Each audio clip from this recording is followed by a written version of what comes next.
तो यारो इस बात से आप लोग भी रिलेट करोगे कि हर क्लास में दो तरह के बच्चे होते थे। एक वो जो रट्टा मार के पास हो जाते थे और एक वो जो पढ़ लिख के समझ के पास हो जाते थे। अब दोनों की ही मंजिल तो एक है, पास होना, पर तरीके अलग अलग। और ऐसा ही कुछ समझाया श्री कृष्ण ने अर्जुन को भगवद गीता अध्याय 3 श्लोक 3 में। उन्होंने कहा कि आत्म साक्षात्कार का प्रयत्न करने वाले लोग, यानी कि सेल्फ रियलाइजेशन का रास्ता और जीवन के सत्य जानने के दो तरीके होते हैं। पहला है ज्ञानियों के लिए ज्ञान योग और दूसरा है भक्तों के लिए भक्ति योग। और इन दोनों ही तरीकों से आत्म साक्षात्कार संभव है।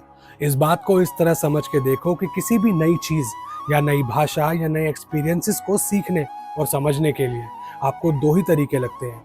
पहला तो है ज्ञान योग, यानी कि उस चीज का सारा विजडम कलेक्ट कर लेना, और दूसरा है भक्ति योग, यानी कि उसे एक भक्त की तरह, एक डिवोशन की तरह पूरी तरह से समझना और पढ़ना। तो स्कूल में एक तीसरे तरह के बच्चे भी होते हैं जो फेल हो जाते हैं, लेकिन अगली बार पास होने के लिए वो दोनों में से कोई एक तरीका जरूर इस्तेमाल करते हैं।